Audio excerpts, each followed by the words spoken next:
E durante os protestos dos chamados antifas ocorridos durante esse domingo, houve quebra-quebra, prisões e aglomerações de manifestantes em capitais como São Paulo, Brasília e Rio de Janeiro. Somente em Belém, por exemplo, 112 pessoas foram detidas acusadas de não respeitar regras de distanciamento social. No Rio de Janeiro, houve a prisão de 75 pessoas, conforme a Polícia Militar Fluminense. Em São Paulo, 2 agências bancárias foram depredadas e manifestantes agrediram policiais. Também em São Paulo, os manifestantes contra o governo se reuniram no Largo da Batata, Zona Oeste paulistana, no ato autodenominado Mais Democracia, antifascista e antirracista. Os participantes gritaram palavras de ordem contra o racismo, contra o fascismo e contra o presidente Jair Bolsonaro. A Avenida Faria Lima chegou a ter um dos lados da via interrompidos para o fluxo de carros.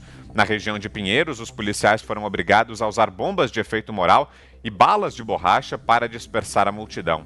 Alguns dos ditos manifestantes tentaram invadir a Avenida Paulista e, por essa razão, houve necessidade dessa intervenção da PM. Moradores da região, contrários ao governo, jogaram objetos nos policiais. 2 agências bancárias, como dissemos, uma na Rua dos Pinheiros e outra na Rua Teodoro Sampaio, foram depredadas. Os supostos antifascistas igualmente jogaram lixo na rua e tombaram caçambas de coletas de dejetos.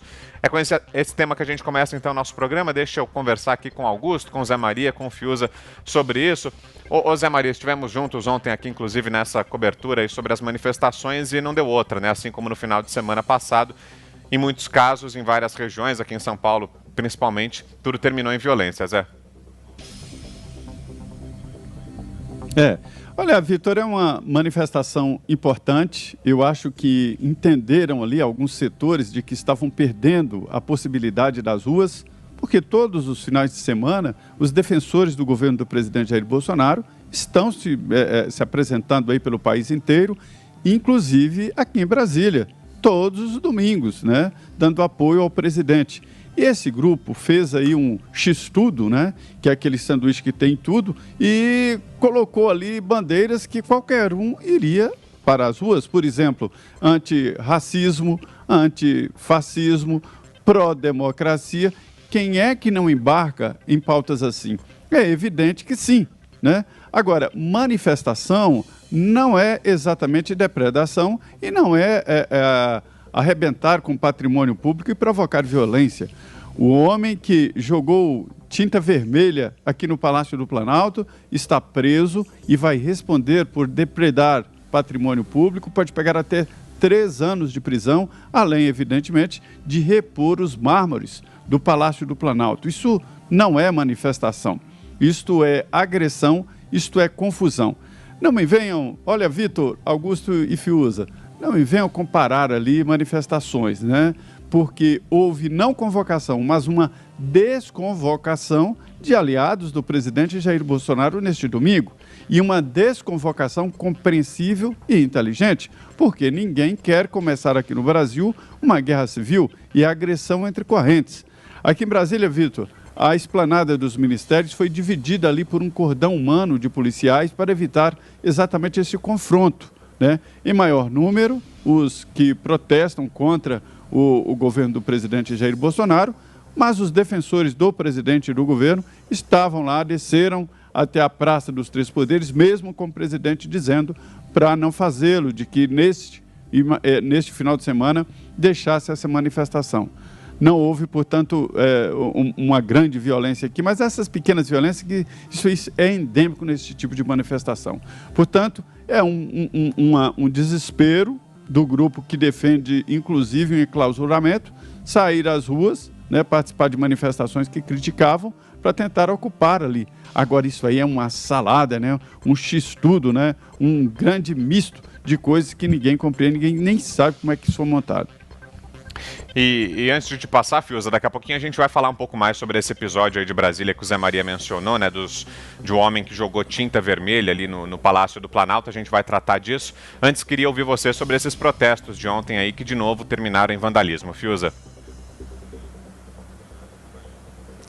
Ô, Vitor, havia até uma hipótese de que esses personagens iriam para a rua dessa vez para demonstrar pacificamente, né? Tinha uma tese sobre isso, né? De que eles iriam, então, mostrar que não era pela violência, eles não estavam ali para...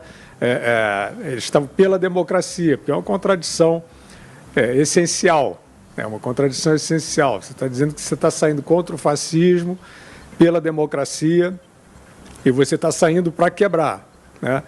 Então, a desconvocação, né, daqueles que convocam nas redes sociais para apoiar a agenda do governo, colocou essa hipótese, né? Quer dizer, bom, se não vai haver grupos em confronto, em conflito, eles vão mostrar que eles são pela democracia e vão sair pacificamente. Mas eles não conseguem. Eles não conseguem por um motivo muito simples. Eles só são relevantes na destruição, né? Porque eles não têm causa, eles não têm pauta. Então, assim, a ideia ali é o seguinte, é um pouco assim, essa galera viu o Coringa e acho que isso os inocentes úteis, eu quero dizer, né? Os outros manobrados não. Mas viu o Coringa e achou que era isso, assim, vamos destruir o sistema, vamos dizer que está tudo errado, seja qual for aí o pretexto. Então ele sai para quebrar. E aí tem a questão, quer dizer, Vitor, que eu acho que é sempre o mais importante nesse assunto, que é o seguinte, é a retaguarda cultural para esses movimentos.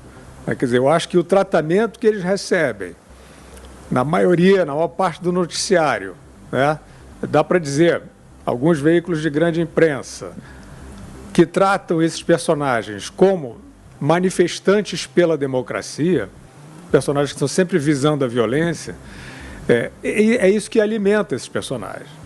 Então, você vê, por exemplo, teve uma manifestação na Europa em que a cantora Madonna saiu lá para a rua, nessa mesma linha.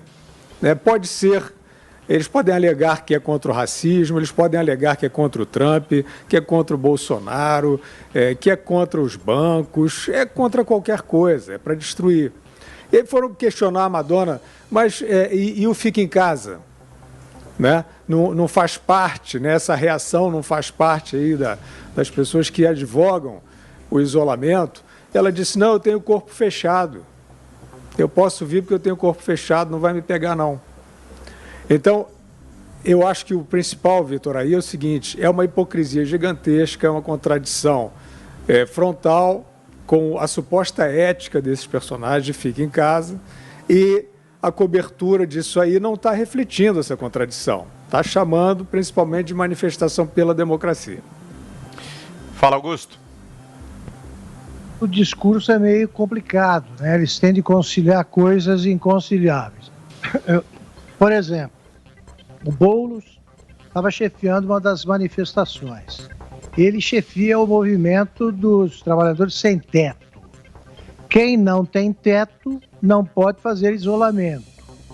Então ele tem que primeiro explicar como é que está a situação dos sem teto. Eles estão em isolamento onde?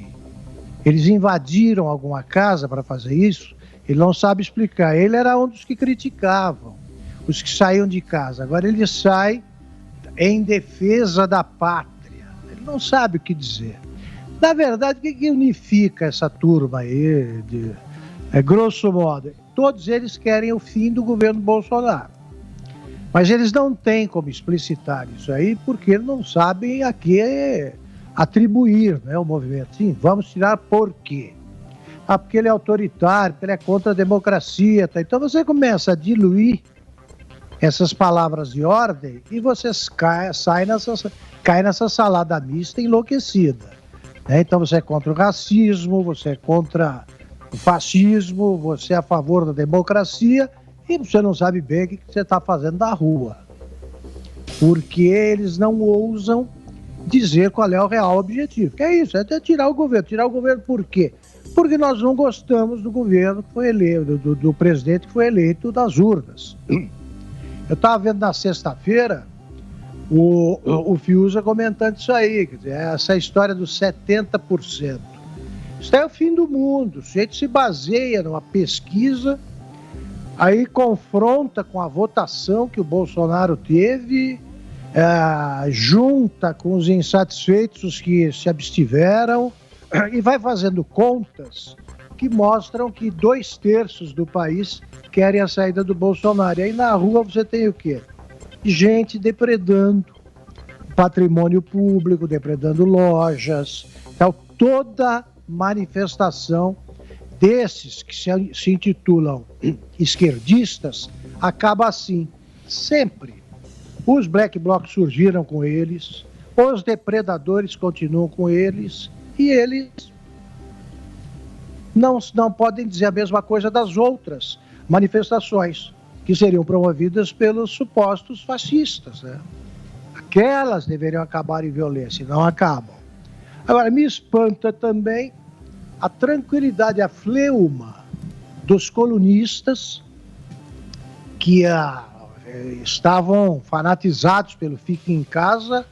Eles não registram numa única linha a indignação que transbordava quando qualquer aglomerado de pessoas se aproximava do Palácio do Planalto. Aí era coisa do Bolsonaro, estava infectando todo mundo. E ali, todo mundo é imune ao coronavírus, porque eles estavam aglomerados. Aí me vem o Boulos e diz que tem pontos ali marcados no solo, porque eles tomaram medidas para garantir o distanciamento. Isso é uma piada, né? Você vai garantir o distanciamento numa manifestação em que se aglomera o pessoal. E o que mais me incomoda é o cinismo dos colunistas esportivos com relação às torcidas organizadas. Uns não falam por medo dos chefes das torcidas organizadas, tá, que tem um prontuário de bom tamanho.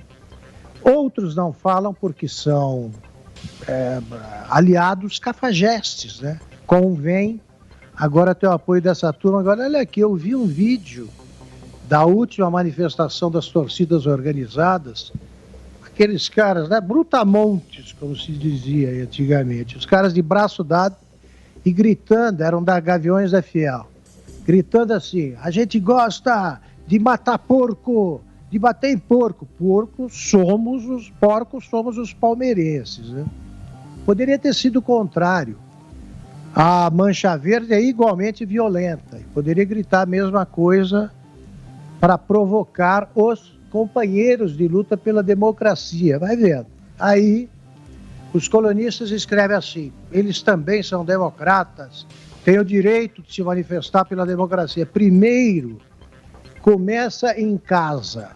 Começa admitindo, por exemplo, que algum integrante da escola de samba, Gaviões da Fiel, possa aparecer com 1 centímetro de roupa verde sem ser espancado.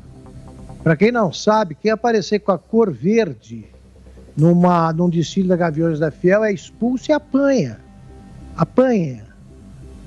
Porque eles não toleram o verde. Se não toleram, a torcida que está ao lado, eles vão praticar o convívio dos contrários.